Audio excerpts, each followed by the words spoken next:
yọ̀ǹda agbára ni. When somebody engages in night prayer, nígbà tẹ́nìyàn bá ṣe àdúrà àti ògànjọ́ òru. you deny yourself of sleep in order to seek the face of the Lord. o sí ara rẹ nípa oorun òsùn láti pé kò lè sin It's a Ọlọ́run. sacrifice. ìrúbọ ló jẹ́. If somebody begins to work in the house of God, tẹ́nìkan bá bẹ̀rẹ̀ sí ṣiṣẹ́ nínú ilé so I Ọlọ́run. want to work in the house of my master and I don't want any money, he's sacrificing. pé mo fẹ́ ṣiṣẹ́ nínú ilé olúwa mi ò sì fẹ́ kẹ́nìyàn kan kó sanwó fún mi. ìrúbọ ló He's jẹ́. releasing power. ó sì ń yọ̀ǹda agbára. But it is not so today. ṣùgbọ́n kì í ṣe bẹ́ẹ̀ lóde òní. We have plenty of knowledge. a ní ọ̀pọ̀lọpọ̀ ìmọ̀. We pray plenty of prayers, ọ̀pọ̀lọpọ̀ àdúrà la máa ń gbà. but no sacrifice. síbẹ̀ kò sí ìrúbọ. No sacrifice. kò sí ìrúbọ kankan. Power will break forth in your life the moment you begin to make sacrifices. agbára yóò búrẹ́kẹ́ nínú ayé rẹ ní kété tó bá bẹ̀rẹ̀ sí rúbọ. We have many doctrines, we have many ideas, but no sacrifice. ní ẹ̀kọ́ ta ní ọ̀pọ̀lọpọ̀ ìmọ̀lẹ́ a ní ṣùgbọ́n kò sí ìrúbọ. The enemy has cleverly kept Christians away from living a sacrificial life. ọ̀tá nípa ọgbọ́n ẹ̀wẹ́ rẹ̀ ó ti mú àwọn èèyàn kúrò ní ìpele tí wọ́n máa fi ayé wọn fún Ọlọ́run gẹ́gẹ́ bí ẹbọ ààyè. There is a spirit that works against sacrifice. ẹ̀mí kan wà tó máa ń ṣiṣẹ́ lòdì sí ìrúbọ. In Daniel chapter 11, nínú ìwé Dáníẹ́lì orí ìkọkànlá. there is an active spirit. ẹ̀mí kan wà tó ń ṣiṣẹ́ lójú He doesn't want méjèèjì people to sacrifice anything. tí kì í jẹ́ kọ̀wé èèyàn kó fi ohunkóhun rúbọ. Daniel 11:31. ìwé Dáníẹ́lì orí ìkọkànlá ẹsẹ̀ These are kọkànlélẹ́yìn. very serious matters this morning, àwọn wọ̀nyí wá jẹ́ ọ̀rọ̀ tó le lówùrọ̀ yìí. because the powerlessness of this generation nítorí pé àìlágbára òran òde òní is yìí, becoming a source of concern to heaven. ó jẹ́ ohun tó wá ń kọ ọ̀run lóminú. Daniel 11:31. ìwé Dáníẹ́lì orí kọkànlá ẹsẹ̀ kọkànlélẹ́ọgbọ̀n. Daniel 11:31. ìwé Dáníẹ́lì orí kọkànlá ẹsẹ̀ kọkànlélẹ́ọgbọ̀n. And arms shall stand on his part, agbára ogun yóò dúró sí apá títì rẹ̀. and they shall pollute the sanctuary of strength, wọ́n ó sì sọ ibi mímọ́ àní ìlú olódi náà di àìmọ́. and shall take away the daily sacrifice, wọ́n ó sì mú ẹbọ ojoojúmọ́ kúrò. and they shall place the abomination that maketh desolate. wọ́n ó sì gbé ìríra ìsọdahoro nìkalẹ̀. The spirit working against sacrifice ẹ̀mí tó ń ṣiṣẹ́ lòdì sí ìrúbọ is the spirit of Antichrist. ó ní ẹ̀mí aṣòdì sí Kristi. When God is calling you to give up something nígbà tí Ọlọ́run bá ń ké sí ọ pé kó yọ̀ǹda ohun or kan to do something for him, tàbí kó ṣe ohun kan fún un, it is the spirit of Antichrist that will not allow you to do it. ẹ̀mí aṣòdì sí Kristi ni ò ní fi àyè gbọ́ láti ṣe. Satan is against sacrifice. Sátánì ṣe lòdì sí ìrúbọ. When Jesus said, I'm going to the cross to die, I'm going to Jerusalem, I'm going to die, Peter said, no, far be it from you. nígbà tí Jésù sọ pé òun lọ sórí àgbélébùú láti kú, Pétérù sọ pé rárá ká má rí o. Jesus had to turn back to Peter. Jésù láti yí padà láti Say, wo Pétérù get thee from behind me, Satan. pé padà lẹ́yìn mi Sátánì. It was Satan using the mouth of Peter to talk. Sátánì ni ó ń gbẹ ẹnu Pétérù sọ̀rọ̀. Listen, beloved, ẹ tẹ́tí gbọ́ mi olùfẹ́. there is no shortcut to the power of God. kò sí ọ̀nà àlùmọ̀kọ́rọ́ sí agbára Ọlọ́run. You must sacrifice for the gospel. ẹ láti yọ̀ǹda kẹ́ rúbọ fún ìrere. But the truth is this, ṣùgbọ́n òtítọ́ tó sọ̀rọ̀ mọ́ nìyí. we make sacrifices all the time, a máa ń ṣe ìrúbọ ní gbogbo ìgbà. but it depends on where you direct your sacrifices. ṣùgbọ́n ó ní í ṣe nípa ọ̀nà tí ẹ gbà láti kojú ìrúbọ yìí sí. Many years ago, while I was a student in this University of Lagos, lọ́pọ̀lọpọ̀ ọdún nígbà tí mo jẹ́ akẹ́kọ̀ọ́ nílé ẹ̀kọ́ gíga ti yunifásitì wa ń bì báyìí. I was quite young then. mo kéré nígbà náà. In those days, ìyẹn ní ìgbà yẹn náà. men in my class were sometimes 32 years old, 35 years old, sometimes 40 years old. àwọn mìíràn tájọ wà ní kíláàsì kan náà mìíràn ọmọ ọdún márùndínlógójì ni mí ọmọ ọdún ogójì àti bẹ́ẹ̀ bẹ́ẹ̀ lọ. And I was 16 plus or so. èmi sì wá jẹ́ ọmọ ọdún mẹ́rìndínlógún nígbà náà.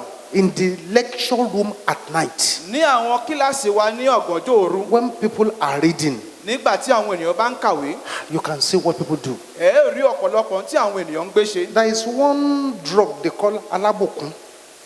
egbògi kan wà tí a máa ń pè ní alábùkún. I don't know whether they still sell it. mi ò mọ̀ bóyá yìí ń tà lóde òní. Some would take the alabokun, it's a powdery thing like this. lẹ́búlẹ́bú báyìí ló ṣe rí. They'll put it in their throat and swallow it live like that ọ̀hún mi á kàn dá sọ́fun bẹ́ẹ̀ lọ ni in order to remain awake. kí wọ́n má bàa sùn. Some will take coffee, ọ̀hún mi á mu kọfí black coffee. kọfí tó dúdú. They will swallow it like this, no sugar, no milk, wọ́n á gbé mu kò sí ṣúgà níbẹ̀ kò sí mílíkì in order to níbẹ̀ remain awake. kí òru má bàa kùn wọ́n. Those who come from down area southwest or upper southwest, they will begin to chew kola nut in their mouth in the lecture room. àwọn tí wọ́n wá láti ní ìhà ìwọ̀ oòrùn wọn ní tiwọn obì ni wọ́n máa ń jẹ to remain awake. kí oorun má bàa kùn wọ́n. Then some will put cold water there at the lecture theater àwọn mìíràn á tún gbé omi tútù wá sínú and yàrá put their ìkàwé. legs inside the cold water wọ́n á wá ti ẹsẹ̀ wọn sínú omi tútù yìí in order to remain awake. kí oorun má bàa kùn wọ́n náà ní. They were making sacrifices, nígbà wọ́n ń ṣe ìrúbọ bẹ́ẹ̀ ni. but those sacrifices were made for things that will pass away. ṣùgbọ́n àwọn ìrúbọ tí wọ́n ń ṣe nígbà wọ́n ń ṣe fún àwọn tí yóò kọjá lọ ni. Doctors to make sacrifices. àwọn oníṣègùn òyìnbó gan wa máa ṣe They ìrúbọ. will stay with the patient, treat the patient, do surgery because they know money is coming. wọ́n á dúró ti aláìsàn wọ́n á ṣe ìtọ́jú rẹ̀ wọ́n á ti ṣe abẹ́ fún nítorí pé wọ́n pè lẹ́yìn iṣẹ́ yìí wọ́n ò rí owó níbẹ̀. People do make sacrifices. wọ́n á máa ṣe ìrúbọ pẹ̀lú.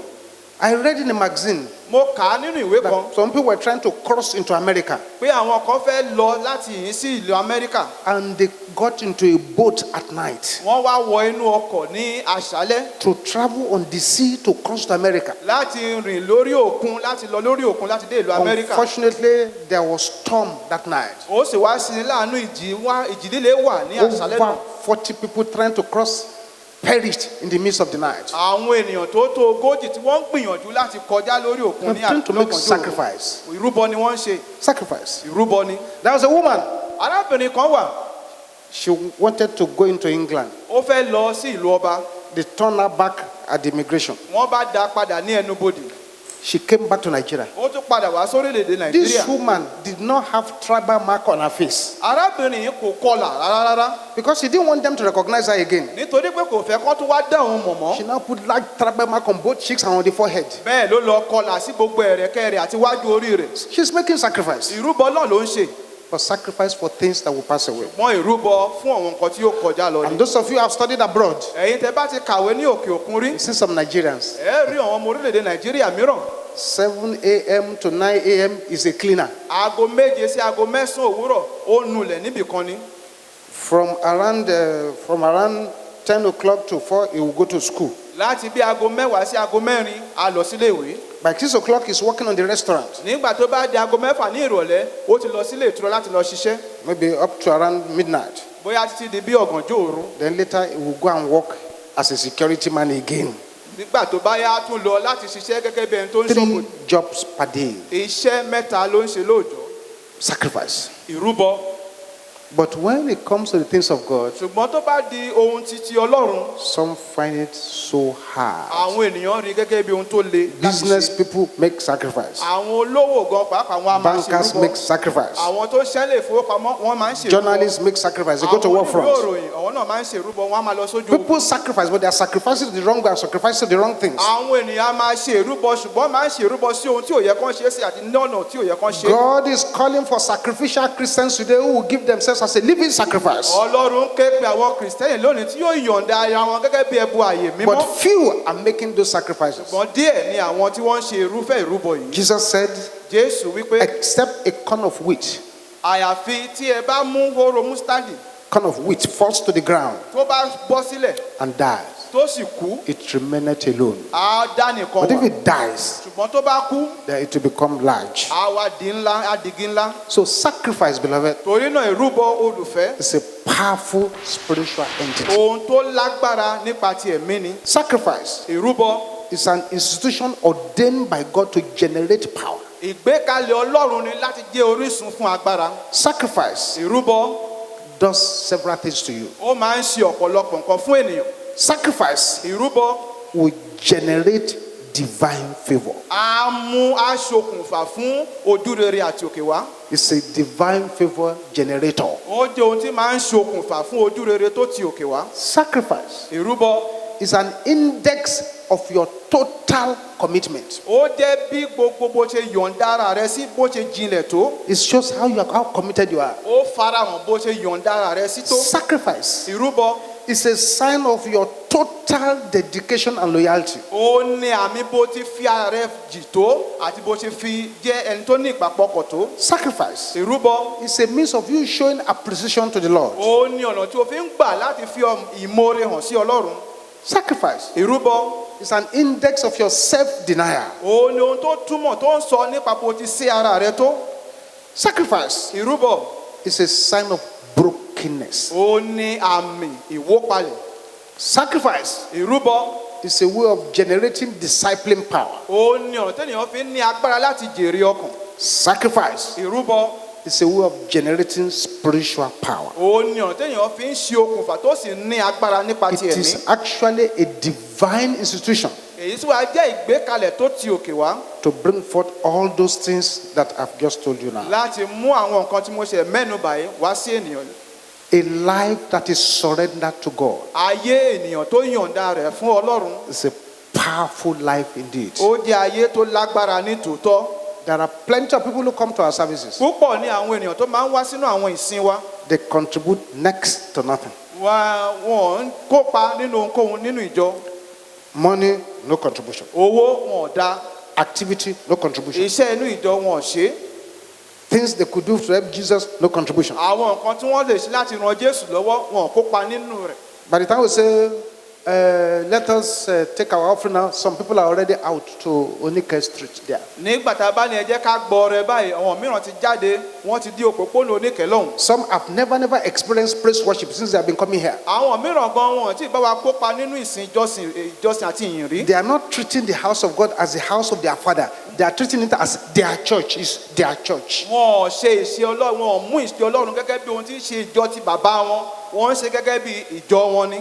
There has never been a man in history kò tí ì sí ẹni náà nínú ìtàn who lived a life of ease, tó gbé ìgbé ayé ìrọ̀ra whose name is worth remembering. tí ó sì wá yẹ láti máa rántí orúkọ irúfẹ́ There ẹni is bẹ́ẹ̀. nobody in history kò sí ẹni náà nínú who ìtàn. just came live a life of ease, ó wá sílé no ayé sacrifice, ó gbé ìgbé ayé ìrọ̀ra nothing. ó ṣe ìrúbọ Your kankan. name can never appear in history book as anybody kò important. ṣeé ṣe kí wọ́n kọ orúkọ rẹ sínú ìwé àwọn tó wá sínú ayé yìí. When the great apostle Joseph Babalola heard the voice of the Lord, nígbà tí àpọ́stélì láàrin Joseph Babalọ́lá tó gbóhùn Ọlọ́run said, Joseph, ó ní Joseph leave this tractor you are driving fi katakata tó ń gùn fi ilẹ̀ and go and do what I want you to do. kó o sì lọ ṣe ohun tí mo fẹ́ If kó o you don't ṣe. leave it, you will die.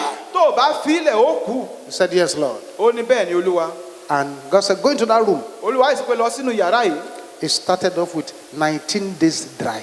ó sì bẹ̀rẹ̀ pẹ̀lú àwẹ̀ àti àdúrà ti fún ọjọ́ mọ́kàndínlógún. 19 days dry. ọjọ́ mọ́kàndínlógún ló fi gbà wẹ́ We're bíríbírí. reading about him today síbẹ̀ àwa ń kà nípa rẹ̀ lónìí. because he offered to do that sacrifice. nítorí pé ó gbà láti ṣe ìrúbọ náà. Sister, you say you want power, arábìnrin ẹni ẹ̀fẹ́ agbára. but worldliness has captured you. ṣùgbọ́n ìfẹ́ ti ayé ó ti mú yín nígbèkùn. You can't discipline yourself. ẹ lè kó ara yín ní You ìjánu. are so concerned about how people look at you. àwọn bí àwọn ohun tó máa ń ṣe èròǹgbà yín ni tó báwọn èèyàn ṣe ń rí yín sí. You are so concerned that they won't say you are a mother of Jesus. tàbí kí wọ́n sọ pé wọn màmá Jésù lẹ jẹ́. You can never be powerful. ẹ lè lágbára. He said, but I see plenty of women on television. They are dressing one kind and they are preaching.